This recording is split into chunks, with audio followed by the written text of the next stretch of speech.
बुद्धि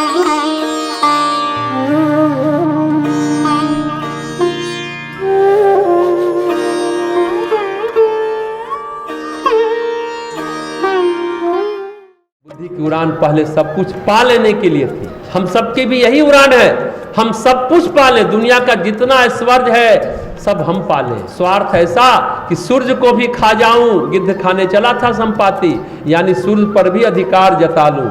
अब बुद्धि शांति की खोज में है, भक्ति की खोज में लगी तो उसमें नए पंख उगने लगे। राम काज में लगने पर रूपांतरण होने लगा, नया घटित होने लगा। बुद्धिमान होना मतलब गुणवान होना। जिदही दृष्टि अपारा, जितना प्रतिभावान व्यक्ति है, जितना बुद्धिमान व्यक्ति है, उसकी सोच बहुत दूर तक जाती है। वो जो कर सकता है वो कोई नहीं कर सकता जो गुणवान है, प्रतिभावान है। प्रतिभा कहें तो एक प्रकार से ईश्वरीय वरदान है, सभी को नहीं मिलती। सभी व्यक्ति संसार में बुद्धिमान नहीं है। हर एक व्यक्ति आइंस्टीन है क्या? हर एक व्यक्ति अब हमारे राष्ट्रपति कलाम साहब हैं क्या? नहीं है।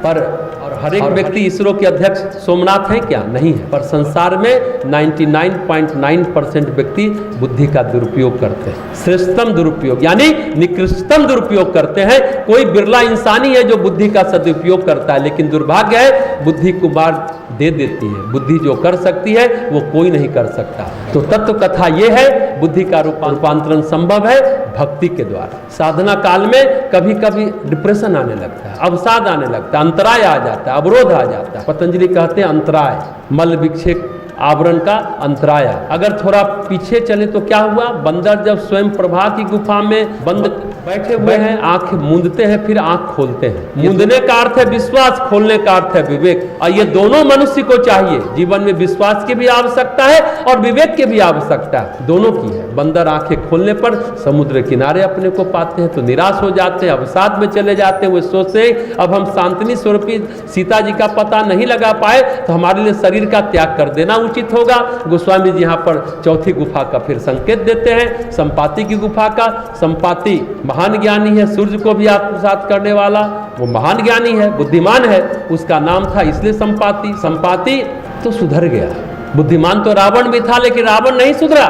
बहुत बुद्धिमान था रावण, लेकिन उसकी बुद्धि लगी रही समृद्धि में, सोने की लंका बनाने में। लेकिन संपाति सुधर गया। संपाति जब अपनी गुफा से निकल कर कहता है पिता ने इतना भोजन भेज दिया बंदर के रूप में, तो उसको देखकर बंदर डर गए, अब तो मरना तय है, प्राण सूख गए। कभी बंदर क्या सोचते थे? सुग्रीव ने तो कह दिया 1 माह में सीता जी का पता लगाकर नहीं आओगे तो तुम्हें मृत्यु दंड मिलेगा। और 1 माह तो बीत चुका था, इसलिए अब पीछे लौटने का मार्ग भी बंद हो गया। अब था बंदर परेशान हो गए थे। यही साधक की भी समस्या है। आप ध्यान से सुने, ये बंदर की मन स्थिति का वर्णन हम दोबारा कर रहे हैं। न पीछे लौटते बनता है, ना आगे बढ़ते बन रहा है। साधना काल में क्या होता है? कभी कभी ऐसा अवसाद, ऐसी निराशा उत्पन्न होती है जब पीछे लौटने का मार्ग बंद हो जाता है। अब पीछे लौटने का मार्ग बंद होना आवश्यक है, अच्छा है, बंद होना चाहिए साधक का।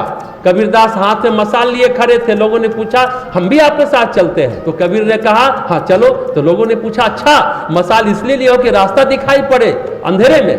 तो कबीर ने कहा नहीं नहीं, मसाल इसलिए है कि मेरे साथ चलने से पहले इसका प्रयोग कर लो। कबीरा खड़ा बाजार में लिए लुकाठी हाथ, जो घर फूके अपना चले हमारे साथ। यानी बैराग पहले पक्का कर लो। जो हमारे साथ चलना चाहता है पहले मसाल से अपना घर फूक करके आओ, फूक करके फिर हमारे साथ चलो। मतलब है चले हमारे साथ। अगर घर बचा रहेगा तो बीच मार्ग में लौट आने की सोचोगे, जब घर ही जल जाएगा तब तो लौटने का सोचोगे। न रहेगा बांस न बजेगी बांसुरी, नहीं रहेगा तो यही सोचोगे कि आगे बढ़ने के अलावा कोई रास्ता तो है नहीं, पीछे लौटने के सारे मार्ग बंद हो चुके हैं।